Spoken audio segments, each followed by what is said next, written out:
Hello friends, welcome to my YouTube channel study 24/7। तो friends, आज हम बात करेंगे अपनी 8वीं पाठ्य योजना के बारे में कि हमें 8वां पाठ्य योजना अपना कैसे बनाना है। तो फ्रेंड्स, आज का हमारा प्रकरण है अकबर। इतिहास की पाठ्य योजना में अकबर का प्रकरण आप कैसे बनाएंगे। तो फ्रेंड्स, सबसे पहले आप देखिए, यहाँ पर सबसे पहले पाठ्य योजना डालेंगे, फिर आप अपने अकॉर्डिंग नंबर डालेंगे, फिर है हमारा विद्यालय का नाम। मैंने आपको बताया है विद्यालय का नाम, जहाँ पर भी आपकी टीचिंग लगी होगी उस विद्यालय का नाम यहाँ पर लिखा जाता है। ठीक है दोस्तों। फिर आप 3 कॉलम बनाएंगे, जिसमें दिनांक, कक्षा, विषय, प्रकरण, चक्र और अवधि लिखेंगे। तो फ्रेंड्स, आप जानते ही हैं, विषय में आपको इतिहास लिखना है, प्रकरण आपका अकबर है, डेट आप अपने अकॉर्डिंग डालेंगे, क्लास भी आप अपने अकॉर्डिंग डालेंगे, चक्र आपको जो भी प्रोवाइड किया जाएगा वो डालेंगे, और अवधि में आप 35 या 40 मिनट डालेंगे। फिर है हमारा सामान्य उद्देश्य। सामान्य उद्देश्य में आपको पूर्वत लिखना होगा। इसके पहले मैंने आपको बताया है कि इतिहास की पाठ्य योजना में, पहली पाठ्य योजना में अगर आप सामान्य उद्देश्य लिखते हैं तो उसके बाद से आप पूर्वत लिख सकते हैं। सामान्य उद्देश्य का वीडियो मैंने अपने चैनल पर डाला है, आप जाके वहाँ से देख सकते हैं। ठीक है, अब हम आगे बढ़ते हैं। फिर हमारा है विशिष्ट उद्देश्य। विशिष्ट उद्देश्य में आपको 3 पॉइंट देखने को मिलेंगे। पहला है ज्ञानात्मक उद्देश्य, दूसरा है बोधात्मक उद्देश्य, तीसरा है क्रियात्मक उद्देश्य। फिर हम इसके अंदर जो पॉइंट्स हैं उनके बारे में बात करेंगे। देखिए, ज्ञानात्मक उद्देश्य का पहला पॉइंट है विद्यार्थी अकबर के बारे में जानकारी प्राप्त कर सकेंगे। दूसरा पॉइंट है विद्यार्थी अकबर के शासन के विषय में जान सकेंगे। अब आपको बोधात्मक उद्देश्य में लिखना है, तो जिसमें पहला पॉइंट है हमारा विद्यार्थी अकबर के जीवन के बारे में जान सकेंगे। दूसरा पॉइंट विद्यार्थी अकबर के शासन के बारे में जान सकेंगे। ठीक है फ्रेंड। फिर हमारा है क्रियात्मक उद्देश्य। क्रियात्मक उद्देश्य में हमारा पहला पॉइंट है विद्यार्थी मानचित्र पर अकबर के शासन विस्तार को दर्शा सकेंगे। फिर हम आगे बढ़ते हैं। देखिए, क्रियात्मक उद्देश्य के बाद आपको सहायक सामग्री लिखना होगा। सहायक सामग्री में आप छात्रों को समझाने के लिए जिन भी चीज़ों का उपयोग करते हैं कक्षा में, वह चीज़ें सहायक सामग्री में लिखी जाती हैं। जैसे चार्ट पर अकबर के साम्राज्य विस्तार को दर्शाना, चौक, दस्तर आदि। ठीक है। फिर हमारा है पूर्व ज्ञान। पूर्व ज्ञान में पहला पॉइंट है हमारा छात्र अकबर के विषय में सामान्य जानकारी रखते हैं। दूसरा पॉइंट है हमारा छात्र अकबर के शासन के विषय में सामान्य जानकारी रखते हैं। उसके बाद हमारा होता है प्रस्तावना प्रश्न। प्रस्तावना प्रश्न पाठ्य योजना बनाते समय सबसे अत्यधिक महत्वपूर्ण होता है। पाठ्य योजना बनाते समय इस बात का ध्यान रखना चाहिए कि जो प्रश्न है वह एक सीक्वेंस में हो, उन प्रश्नों का अर्थ उन्हीं से, जो उत्तर है उससे रिलेटेड हो प्रश्न। ठीक है फ्रेंड।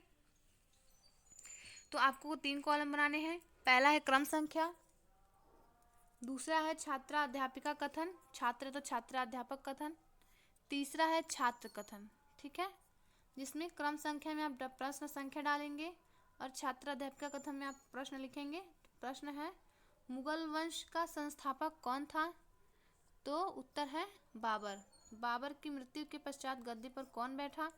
तो बाबर की मृत्यु के पश्चात गद्दी पर हुमायूं बैठा। हुमायूं के बाद मुगलों का शासक किसे नियुक्त किया गया? तीसरा प्रश्न हमारा उत्तर है अकबर। किसको? अकबर को। फिर हमारा चौथा प्रश्न है अकबर के विषय में आप लोग क्या जानते हैं? तो छात्रों के पास इसका कोई उत्तर नहीं है, जिससे यह क्या है, समस्यात्मक प्रश्न है। इस समस्यात्मक अकबर के विषय में आपको स्पष्टीकरण आगे देना होता है। फिर हमारा है उद्देश्य कथन। उद्देश्य कथन में देखिए, आप लिखेंगे क्या? आज हम लोग अकबर के विषय में विस्तृत अध्ययन करेंगे। फिर हमारा आता है प्रस्तुतिकरण। आप चाहे तो यहाँ प्रस्तुतिकरण लिख सकते हैं या नहीं भी लिख सकते हैं। प्रस्तुतिकरण लिखने के बाद आपको 4 कॉलम बनाने होंगे। पहला है शिक्षण बिंदु, दूसरा है छात्र अध्यापिका कथन, छात्र तो छात्र अध्यापक कथन, तीसरा छात्र क्रिया, चौथा है श्यामपट्ट कार्य। फिर देखिए फिर है हमारा शिक्षण बिंदु में आप लिखेंगे अकबर का राज्य अभिषेक। ठीक है। फिर हमारा छात्र अध्यापिका कथन में विकासात्मक प्रश्न होगा। विकासात्मक प्रश्न में पहला प्रश्न है अकबर के पिता का क्या नाम था। तो अकबर के पिता का नाम छात्र क्रिया में हुमायूं और श्यामपट्ट कार्य में आपको वही चीज़ें लिख देनी है। फिर प्रश्न दूसरा है अकबर का राज्याभिषेक कैसे हुआ। तो यह छात्रों के पास इसका कोई उत्तर नहीं है। तो यह हमारा क्या है, समस्यात्मक प्रश्न है जिसका स्पष्टीकरण आप देंगे। फिर देखिए यहाँ पर स्पष्टीकरण दिया गया है। अकबर का पूरा नाम जलालुद्दीन मोहम्मद अकबर था। उसके पिता का नाम हुमायूं तथा माता का नाम हमीदा बानो बेगम था। और आप छात्र क्रिया में स्पष्टीकरण के सामने लिखेंगे छात्र ध्यान पूर्वक सुनेंगे। और मैंने बताया आपको श्यामपट्ट कार्य पे आपको मेन चीज़ें लिखनी होती है। जैसे आप यहाँ पर लिख सकते हैं अकबर का पूरा नाम, तो आप लिख सकते हैं यहाँ पे जलालुद्दीन मोहम्मद अकबर था। फिर देखिए पिता की मृत्यु के समय अकबर 13 वर्ष का था। हुमायूं के विश्वास पात्र बैरम खां ने 1556 ईस्वी में अकबर का राज्याभिषेक किया। श्यामपट्ट कार्य में आप ये लिखेंगे कि 1556 ईस्वी में राज्याभिषेक किया गया अकबर का। ये आपको लिखना होगा श्यामपट्ट कार्य में, मेन पॉइंट्स को लिखना होता है। फिर हमारा है अकबर अपने संरक्षक बैरम खां की संरक्षण में राजकाज करने लगा। अकबर बहुत बुद्धिमान और नैतिज्ञ था। ठीक है। अब आपने स्पष्टीकरण दे दिया है।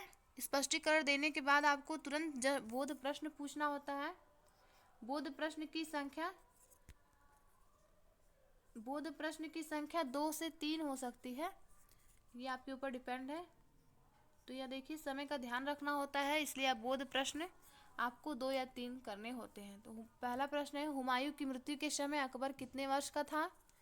तो छात्र क्रिया में उत्तर है 13 वर्ष का। श्यामपट्ट कार्य में भी आप यही चीज़ें लिख देंगे। फिर हमारा दूसरा प्रश्न है अकबर का राज्याभिषेक किसके द्वारा किया गया। तो यह किसके द्वारा किया गया था। तो बैरम खां के द्वारा किया गया था। तो यहाँ पे देखिए उत्तर है बैरम खां। तीसरा प्रश्न है हमारा पानीपत का द्वितीय युद्ध किसके मध्य लड़ा गया। तो यह क्या है फ्रेंड्स, समस्यात्मक प्रश्न है जिसका स्पष्टीकरण आपको आगे देना होता है। फिर हमारा है स्पष्टीकरण में देखिए अफगान के राजा के हिंदू सेनापति हेमू ने आगरा और दिल्ली पर अधिकार कर लिया, जिसे मुक्त कराने के लिए अकबर और हेमू के मध्य सन 1556 ईस्वी में पानीपत का द्वितीय युद्ध लड़ा। अब यहाँ पे देखिए श्यामपट्ट कार्य में आप लिखेंगे पानीपत का द्वितीय युद्ध 1556 ईस्वी। ठीक है। और स्पष्टीकरण के सामने आप लिखेंगे छात्र क्रिया में मैंने आपको बताया छात्र ध्यान पूर्वक सुनेंगे। छात्र क्रिया में जब स्पष्टीकरण दिया जाता है तो बस छात्र सुनते हैं उस समय। ठीक है। बोध प्रश्न जब पूछा जाता है तब वह बोलते हैं। तो फिर ये देखिए इस युद्ध में हेमू की सेना पराजित हुई तथा अकबर ने पंजाब, आगरा तथा दिल्ली पर अधिकार कर लिया था। अकबर सभी धर्मों को मानता था। उसने दीन इलाही धर्म की स्थापना की जिसमें सभी धर्मों के अनुयायी थे। तो आप यहाँ पे लिख देंगे श्यामपट्ट कार्य में अकबर ने दीन इलाही की स्थापना की। ठीक है। फिर हमारा है स्पष्टीकरण देने के जस्ट तुरंत बाद आपको बोध प्रश्न पूछना होता है। तो बोध प्रश्न में पहला प्रश्न है हिंदू राजा हेमू ने कहाँ पर अधिकार कर लिया था। तो उत्तर है हमारा आगरा तथा दिल्ली पर। दूसरा प्रश्न है पानीपत का द्वितीय युद्ध किसके बीच हुआ था। तो उत्तर है अकबर तथा हेमू के मध्य। तीसरा प्रश्न हमारा अकबर के साम्राज्य विस्तार की नीतियाँ तथा उसने किस नगर तथा भवन का निर्माण कराया। तो यह हमारे लिए क्या है, यह हमारे लिए समस्यात्मक प्रश्न है जिसका स्पष्टीकरण आपको आगे देना होता है। तो फिर देख लीजिए स्पष्टीकरण में आप देख लिए अकबर भारत का महानतम मुगल शहंशाह बादशाह था जिसने मुगल शक्ति का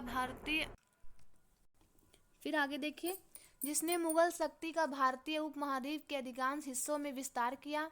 साम्राज्य विस्तार के लिए अकबर ने युद्ध लड़े, वैवाहिक संबंध स्थापित किए आदि। उसने अपने साम्राज्य को 2 वर्गों में विभाजित किया। पहला, उत्तर भारत की विजय और दक्षिण भारत की विजय। ठीक है। फिर हमारा है, उसने फतेहपुर सिकरी नामक नगर का निर्माण कराया।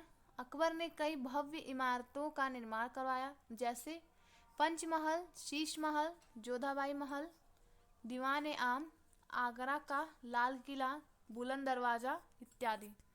छात्र क्रिया में आप लिखेंगे, छात्र ध्यान पूर्वक सुनेंगे। श्यामपट्ट कार्य में आप अकबर ने जितने भी इमारतें बनवाई हैं उसका नाम आप श्यामपट्ट कार्य में लिखेंगे। ठीक है। फिर हमारा बोध प्रश्न है। बोध प्रश्न में पहला प्रश्न है, अकबर के साम्राज्य विस्तार की 2 नीतियाँ कौन सी थी? तो पहली नीति थी वैवाहिक कार्यक्रम, दूसरी युद्धों द्वारा।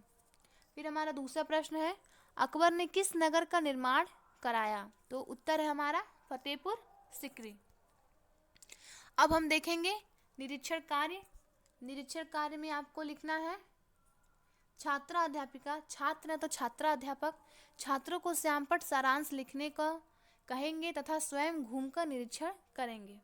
फिर हमारा सबसे इम्पोर्टेंट पुनरावृत्ति प्रश्न। पुनरावृत्ति प्रश्न सभी पाठ को पढ़ाए जाने के अंतिम में पुनरावृत्ति प्रश्न पूछा जाता है, अर्थात आप उन प्रश्नों की आवृत्ति करते हैं या उन प्रकरण से संबंधित नए प्रश्न को आपको यहाँ पर पुनरावृत्ति प्रश्न में लिखना होता है।